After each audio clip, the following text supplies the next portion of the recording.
Slow Burn Media and Bill Huffman present Who Killed, a podcast that provides a voice for the voiceless. Amy was last seen on Friday afternoon at this Bay Village shopping center. It's right across the street from the police department. She had gone into Baskin-Robbins for some ice cream with her friends, and then later was seen talking with a man. Amy's abductor has been described as a white male, 35 to 45 years old, approximately 5'8", and wearing glasses. Then there was the phone caller who tricked Amy into meeting him. He had apparently tried it before. And part of the con involved luring Amy to the Bay Village shopping plaza. A phone call to Amy led her to believe the suspect was a friend of the family who wanted to buy her mom a surprise gift to celebrate a job promotion. Bay Village is a quiet community of 18,000 people. Lieutenant Wilson says this kind of crime is rare. Well, I've been here 23 years and it hasn't happened. Well, I think that there was a familiarity. He was familiar with Amy. He knew how to contact her. He knew information about Amy's mother. I've always taught them the rules. You never go with anyone anywhere, but that's how we got through her soft heart. She wanted to do something for Mom, and it was supposed to be kept a secret. One of Amy's friends reportedly told police that Amy said she was to meet someone who claimed to be a friend of the family to go buy her mother a surprise gift. The FBI's William Brannon says he may still be in the area, carefully watching the investigation. And the best way to recognize him is a change of character. Brannon says the kidnapper may have become anxious, lost sleep or weight, and may drink heavily or turn to drugs. In this case, the victim does not know at this point that she or he is a victim. I just turned 22 when I was hired. Really? You got to be 21. I had just turned 22, so I was just about a year from the minimum. So yeah, I've been here a long time, but I'm still relatively young. Here, of course, Amy's abduction was accomplished as a part of a ruse. When that person comes forward and identifies an individual, obviously that ramps up all the other pieces of looking at that person's history, which creates new clues and new information, and you're able to tie it together better. Potentially other cases. Right. But when you have tens of thousands of people as people named as possible suspect, that's very difficult to deal with. Hello and welcome to this week's very special episode of Who Killed Amy Mihaljevic. I am your host, Bill Huffman, and on this week's episode, I will be concluding my conversation with the Chief of Bay Village Police, Mark Spaetzel. And if you recall, he is the officer who spoke to Amy's class on the day that she disappeared way back when on October 27th, 1989. In this interview, we discuss some of the ways that this case could be solved, how technology may help the case, and how important it is for the public to step forward if they have any information on who killed Amy Mihaljevic. But during our interview, I did find out what the future may hold for Chief Mark Spaetzel when he does have to retire, and what his involvement will be in the Amy Mihaljevic case going forward. And anybody who has had interest in this case will know that having a guy like Chief Spaetzel on your side is how this case will be solved. So I hope you enjoyed the rest of our conversation. And again, if you know anything about who killed Amy Mihaljevic, please don't hesitate to call 440-871-1234. All the different people working together, I just can't believe that the case has not been solved. Yeah, it goes back to that frustration. Again, it's a lot of sharp people, a lot of intelligent people, a lot of experienced people have worked on this case. Some of the most intelligent people in the history of the FBI. And we've had the case reviewed several times by both the FBI and the National Center for Missing and Exploited. The idea behind that is to give people who really have no familiarity with the case, present them with the facts, present them with case information, and have them try to generate new ideas or maybe things that it was so obvious we weren't seeing it kind of thoughts, and that's been done several times. And we'll probably do it again because there's a lot of value in that, in saying, well, what did you think about this? And often we can answer, yes, of course we did. But every once in a while they come up with something unique that we haven't thought of before, or a different perspective on things that we didn't have, and that's extremely valuable. Yeah, that's very important, especially. I mean, you guys are so close to the Cleveland office, and you have. I mean, a lot of agents live in the city. They live around here. It's got to be something that bugs them. I know I've been on their website; it's on the front page still. I did not know that, but yeah. Yeah, Doesn't surprise me. There's still, I believe it's the missing poster that you have in the corner, but they have, you have information on this case. Yeah. It's wild. I mean, it's like their number one. And of course, through the media has thankfully kept this case in the forefront for us. And obviously, with the 30th anniversary, you're going to see a lot more media attention. But like I said, I think that's an important part of this case resolution is someone from the public coming forward with some type of information. And we're still hopeful for that. It's going to be difficult to solve it without the public's assistance. I really believe that. Yeah, I feel like, I've given sometimes a bad rap to the anniversary coverage of certain things, but you're right. I mean, it does present another opportunity to get the story back out in the spotlight. Yeah. And here I am, at the 30-year anniversary. You're here. Right. Doing exactly that, discussing the anniversary of a horrible thing. I wish they could come up with like a better... Yeah, anniversary sounds like it should be a celebration. It's certainly not. And if you talk to Mark and Jason Mihaljevic, those poor guys have had to live with this for 30 years, and they deserve some closure in this, and that's really what the driving force behind continuing to work as hard as we do to solve it is. Yeah, I mean, from my contact and my association with Mark and what I've experienced with him and his relationship with Jason, it seems like they have a good relationship. He lives in the area. So, I mean, I don't know how well you could adjust. I think it's got to be the worst thing you could ever imagine. Yeah, again, not in that position, I don't know, but I can only imagine. It's very difficult. And so, I mean, you just kind of put on a happy face and go forward, I guess. Yeah. Now, as far as closure for the city, I mean, I'm from Rocky River. For the whole state, for the Northeast Ohio. Sure. I mean, resolution on this case would be... I mean, talking about it would be international news. It'd be big, obviously, and not. It's not about accolades. It's not about anything that. It's all about, first of all, holding the person accountable that did this, and then providing closure for the family first, for them, and then the community, the wider community, the local community, the wider community who have lived with this and have lived with the anniversary coverage and know what happened and knowing there's somebody out there that did this that is unnamed. And I think everybody needs that kind of closure. Yeah, I think a lot of the interest lies on who this person is, and if this person is somebody that people know. Sure. And the bottom line is somebody knows them, right? Somebody knows them. And that's the people we want to hear from, is the ones that think they know them. As far as working 30 years on the case, do you think this is somebody that could just easily blend in with the public? I think to an extent, but I think there's going to be behaviors that probably will manifest itself over time. Again, this is a person that feels probably more comfortable around children than they would adults, yet can maintain an adult relationship as an outward appearance, yet might have more difficulty with, closer relationships with adults. So, and they certainly have an interest in children, and that always, in some form or fashion, comes out and is recognized by people. Often, however, it's like, oh, yeah, that person was arrested for, child porn. I kind of suspected that, but they never say anything until after the fact, and then they're like, oh, now I'm putting it together. This kind of makes sense. So what we're asking people to do is kind of put that together now for us. What do you think makes sense about this person's possible relationship to our case, and let us know about it. Let us check into it. Yeah, so basically anybody with like an extreme interest in children is obviously something that you would definitely look into. Yeah. Yep. Now, in our past interviews, you've talked about how you don't believe you've interviewed the person that committed this crime. Well, I mean, you never say never. But again, we've interviewed so many people. Is there a possibility in the thousands and thousands of names the person has been talked to?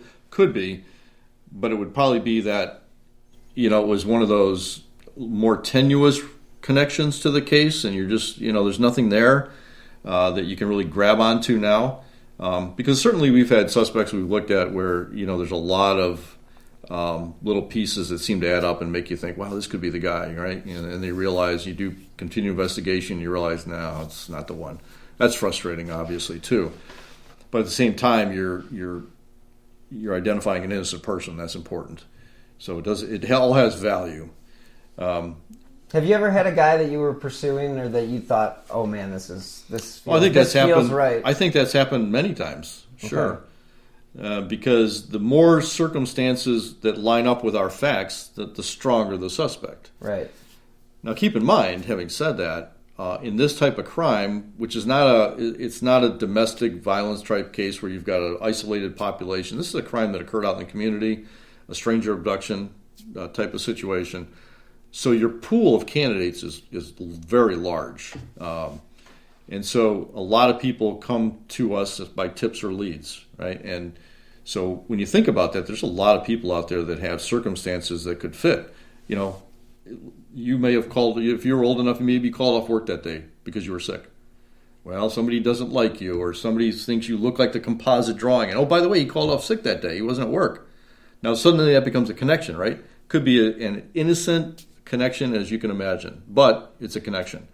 And those are things we look at. So the more of those that add up, the more intriguing a person becomes as a suspect.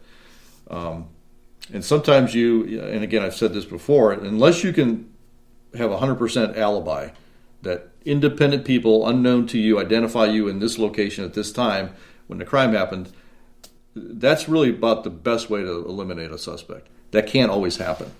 So you're using circumstantial evidence to say, yeah, this all fits, but man, this is not working out, or this doesn't look good, or we've got this information here and we learned this, so this is not the guy. Can you say it 100%? No, but you come pretty close often. Now, with that being said, there's been a few names named in the media, and I'm not going to name them. Yeah. But in regards to those people have been vetted. Yeah, any name you may, and again, it's unfortunate that names come out in the media. That should not happen. But if you've heard about names, then they're in the public. We certainly are aware of them, far more than the public would be aware of them. And we've done a ton of work on a lot of people to make sure that we're not missing something. Put it that way. So you've really dug in into anybody that's come up in the last 20 years or so. Yep. Now, we've talked before about the Robert Ressler book and how he had profiled and thought it was William Strunak, and we can rule him out, though, right? Yeah, again, as best that we can, there was an extensive investigation done on all people that were identified, right? So rest assured that if we thought that an individual was the person, and as I sit here today, I don't think I have a name in my files, a name in my head. It's like, that's the person, we just need to get the further evidence. Nobody like that exists in our mind right now. But anybody that came up as a suspect or through leads has been thoroughly vetted out. And had they still been a suspect, we'd still be working that. We wouldn't have set it aside. Having said that, there's always a chance that new information is provided. We look back at cases. We do that often. People will call with somebody we've already looked at with maybe new information. So we'll go back and look at it, make sure, does this fit in? Is it contrary to something we learned that we use to maybe set them aside? We always will do that. But as far as that individual goes, we feel very comfortable he didn't have any involvement. Yeah, it was just one of those situations where he fit the profile, meaning that he volunteered, and a lot of people volunteered. A lot of people volunteered. A lot of people fit the profile from back then, and And the profile picture. Sure, and again, to revisit that very quickly, that those composite drawings were done by a couple kids. They weren't done, but they were by their memory, right? And they saw this person for a very short period of time, with no reason to take notice of that recollection, because it wasn't a dynamic situation where people are fighting and screaming. Amy's not yelling and screaming, "Don't touch me, get away." That didn't happen. So they were just going through their day, happened to look over, see Amy talking with a guy, glanced at him and looked away, and that's their recollection of the person who abducted. Now that has value because it gives us a general description, but as far as composite drawings, which is all we had at the time, so that's why it was put out, you can't say that the person is going to look exactly like that. So we ask people, kind of disregard that. Don't rule somebody out because they don't look exactly like that.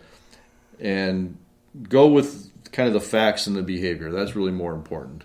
We know it's probably, based upon the description, the consistencies, it's probably a white male, around 5'9"-ish, probably 25 to 35 years of age, with almost like a full head of hair that goes down over the forehead. Those consistent things tell us that's probably accurate.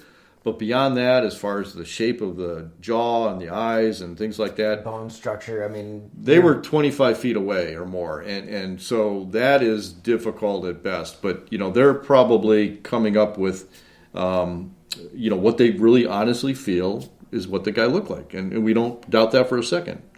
But anybody knows eyewitnesses are probably the least reliable evidence. So when you think about that, you have to put it all in perspective and say, well, yeah, it's probably generally like this, but it doesn't mean it's exactly like this.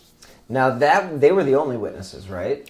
They were the only witnesses there that day that saw Amy with this individual, yep. Okay, because I know that there's been some talk in the media or on the internet about the auto mechanic that supposedly saw it. He didn't see anything? No, he did not see anything, and I think people honestly want to help, is what a lot of this comes down to.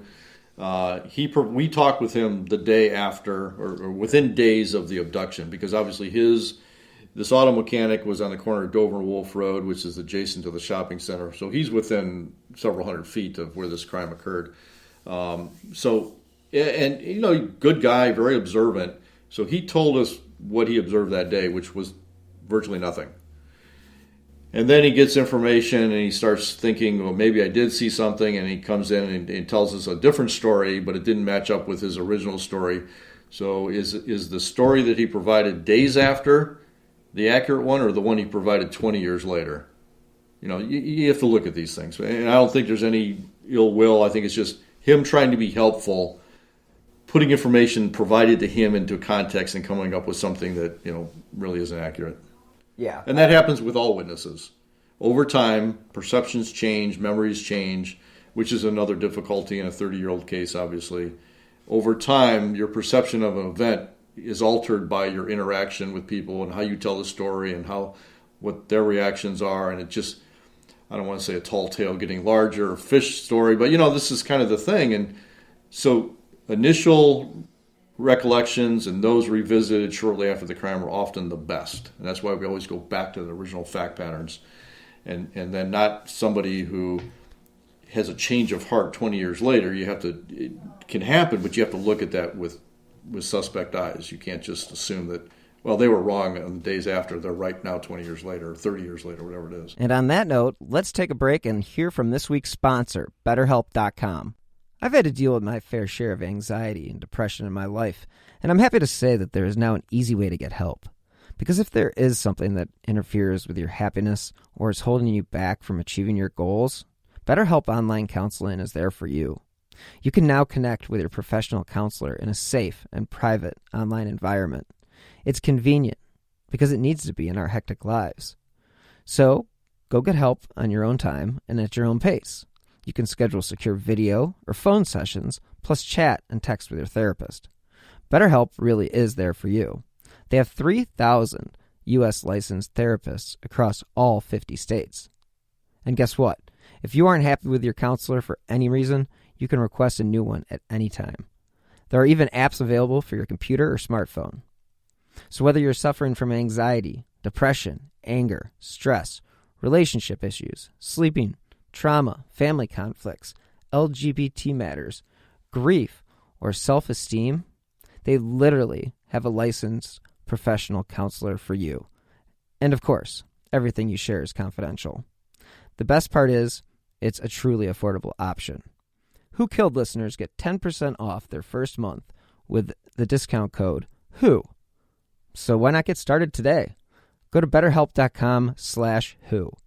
All you have to do is fill out a questionnaire to help them assess your needs and get matched with a counselor you'll love. Again, for 10% off, go to betterhelp.com/who. This week's episode is brought to you by Best Fiends. I've been working as a true crime podcaster for a number of years now, and while the work is rewarding, it can also be a bummer some days. So when I need a quick pick-me-up, I turn to Best Fiends. Best Fiends is a puzzle game that you can play right on your phone. and it's truly a great game.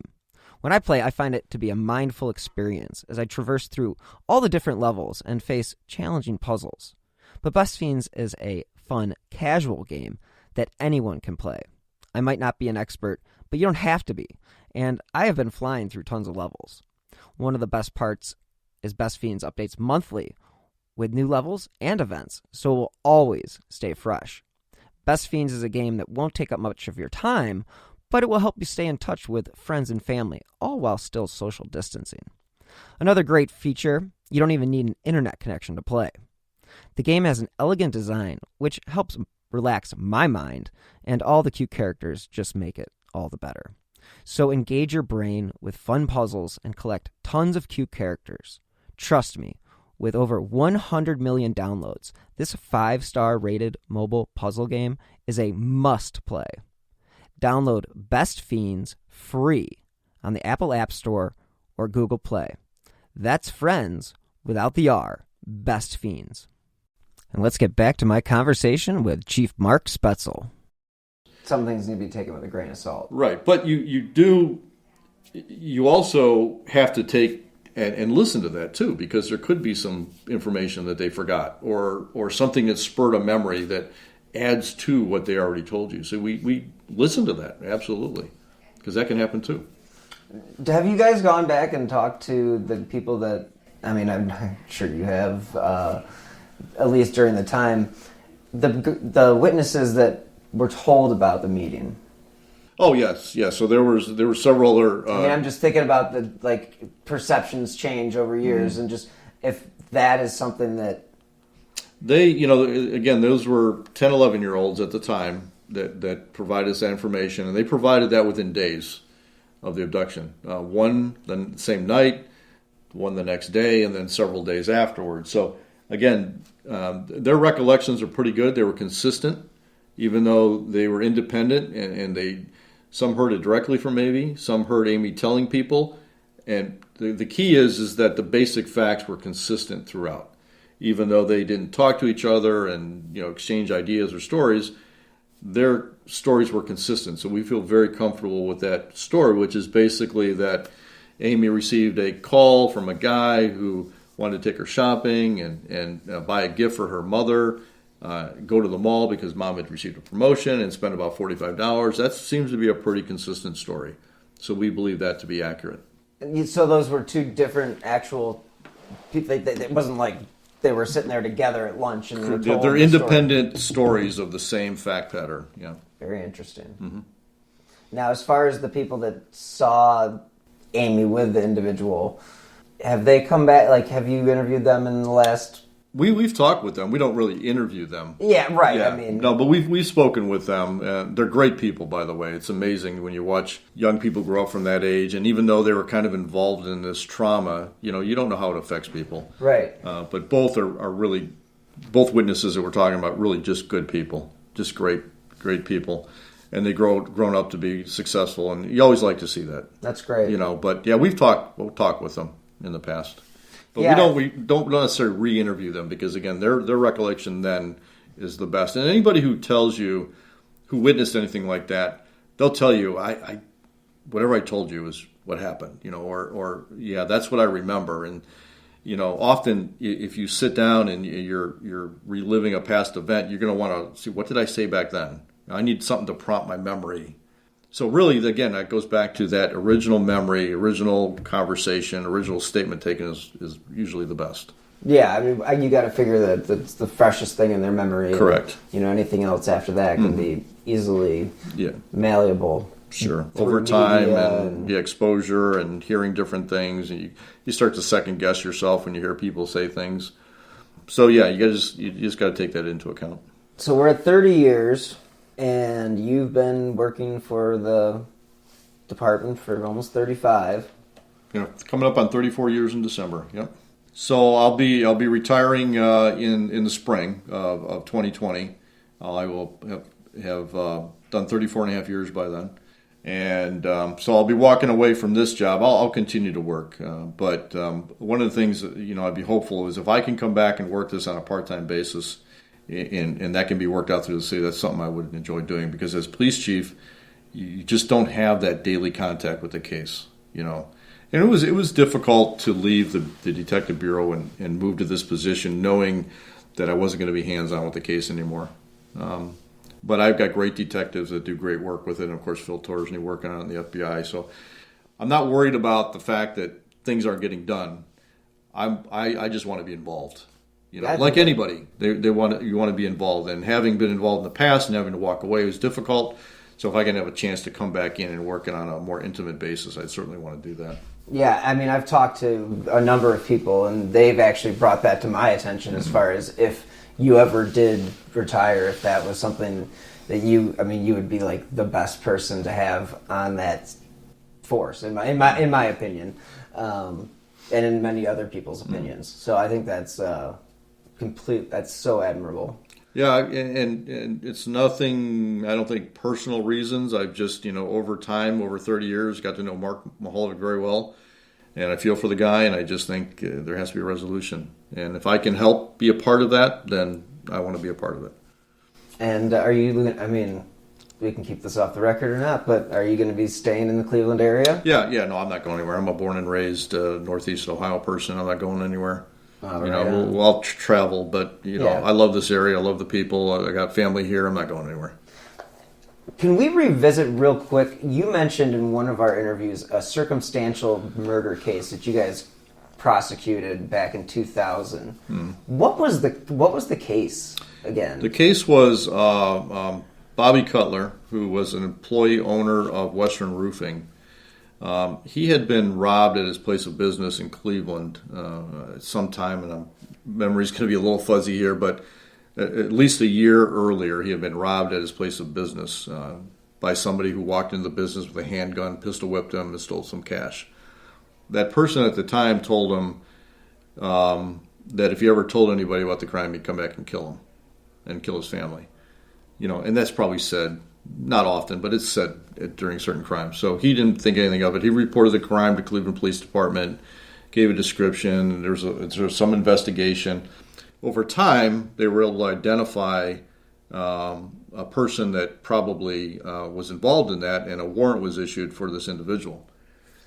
And then in the Crime Stoppers flyers that go out with all the suspect names and their crimes and the fact that they're wanted, that made it to a business in Cleveland, and that business employed a person there who happened to be the suspect's girlfriend, and noted, why is he in here? And goes home and confronts her boyfriend and says, well, why does it say here you were involved in an armed robbery? What's that all about? He said, oh, that's a case of mistaken identity. Well, within 24 hours of that, he lured Bobby Cutler, the original victim, out to Bay Village and executed him. And that's what we found. We got called to a house here on Lake Road by Cahoon Park in which a body was found. He had trauma to his head.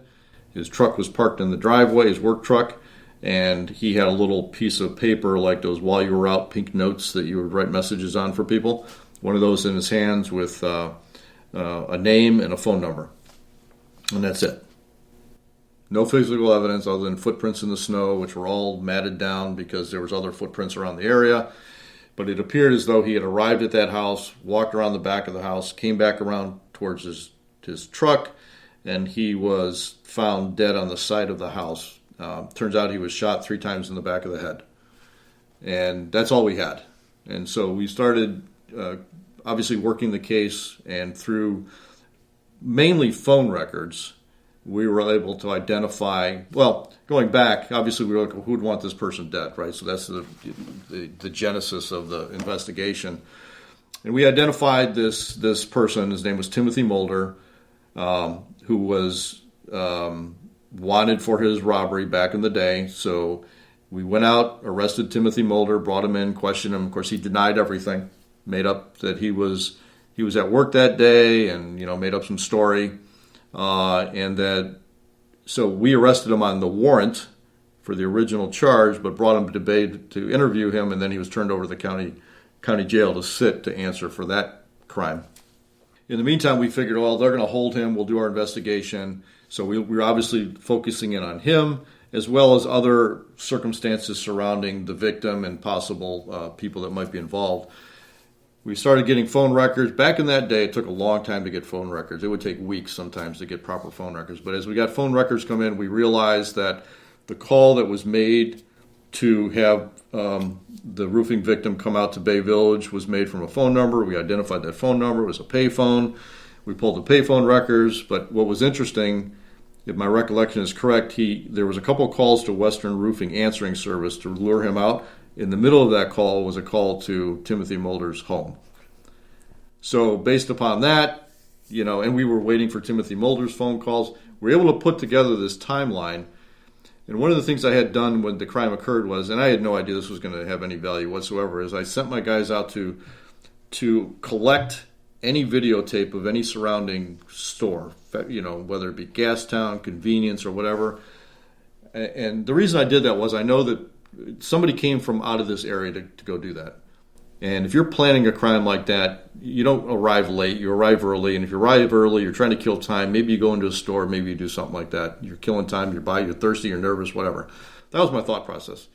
So sure enough, we had pulled tape from the Speedway at Columbia and the railroad tracks. And as we're going through this whole thing, we're reviewing. Well, maybe a week later or something, we're reviewing this one, and sure enough, as we're reviewing the tape, there's Timothy Mulder at the gas town when he's supposed to be at work, asking for a phone book. So all these things just kept coming together, and we were able to put together a timeline through phone records and witness statements and his work that he was not at, and all these things put together. No forensic evidence whatsoever. Never found the gun. There was no DNA on his body, because all he did was hit him in the head and shoot him in the back of the head. There was no transfer of DNA. No vehicle left behind, and we were able to put together a circumstantial case. He was found guilty of capital murder. The jury deadlocked on the capital phase, so he was given life without parole. So that is an incredible case. Yeah, it was an interesting case to work. Again, you feel for the family, and we got very close with that family. Good people. We got very close with that family throughout the process, but. That was a tragedy. I mean, the killing of a witness is, that's a pretty serious thing. And he executed him. There's no doubt. He lured him out to Bay Village with the intent of killing him, and that's what he did. Why did he pick Bay Village? We can only surmise, but he had to get him someplace where he knew he would go. So he chose a house on Lake Road, north side, very expensive home, probably a $2 million house. And we can only think that, he was thinking, if I say I own this house on Lake Road, and the story was a tree fell down, I need somebody to come out and look at my roof because I had this tree damage and it's, the adverse weather. And so he wanted them to come out right away and look at it. And he figures, well, if it's a $2 million house, he'll probably come out in this bad weather and take a look at this because it's a potential, lucrative job. So that's the only thing we can determine.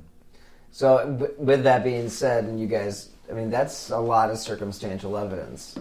So we're nowhere near that kind of circumstantial evidence. Yeah, no, that's right. And, that's a crime, obviously, that occurred, and, you're investigating immediately. And, again, we go back to phone records. That's a case where phone records solved it. Yeah, and it was only 11 years later. Yeah. Had it been, the case. Had this crime occurred 11 years later or today, we would have those phone records that were used to call Amy at her house.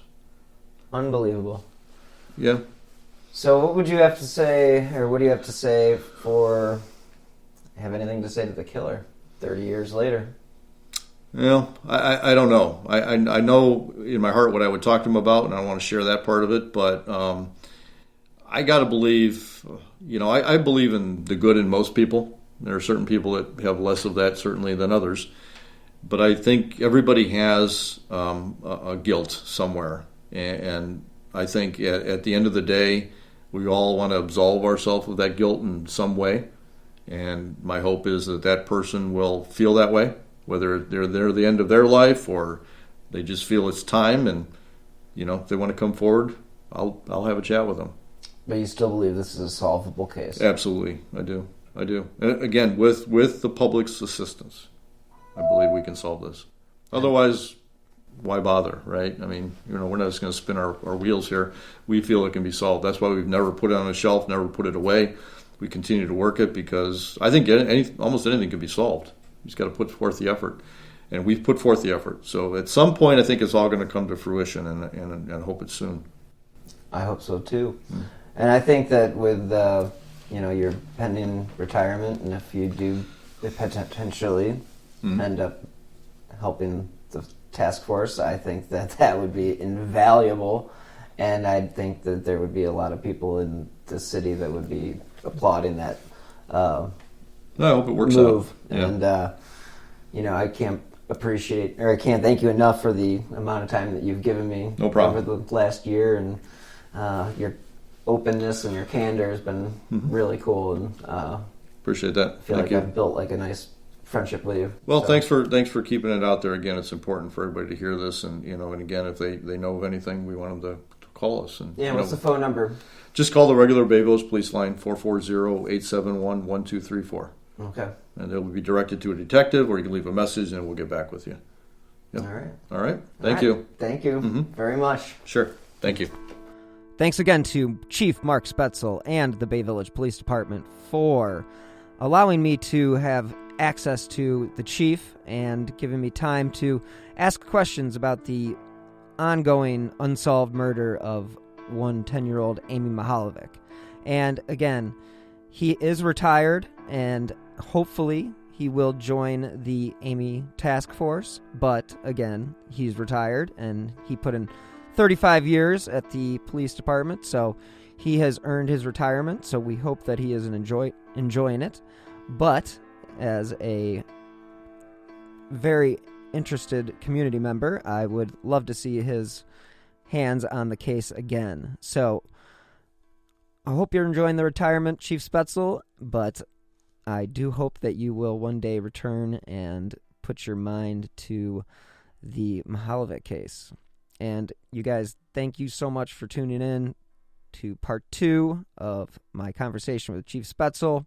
As a reminder, I drop new episodes of Who Killed every Friday, wherever you get your favorite podcasts. And again, I'll be dropping new episodes of my Passion Case this spring on Tuesdays. And as always, you can donate to my podcast by clicking on the donate button on the left-hand side of slowburnmedia.com. That's slow minus the W. You can also contribute to the show via the Venmo app with my username at Bill-Huffman-3. I will also provide a link in the show notes. And when I say that every contribution, big or small, helps keep these slow burn podcasts running, I'm not kidding. You guys can help support the show also by leaving a review on Apple Podcasts or wherever it is you listen to your shows.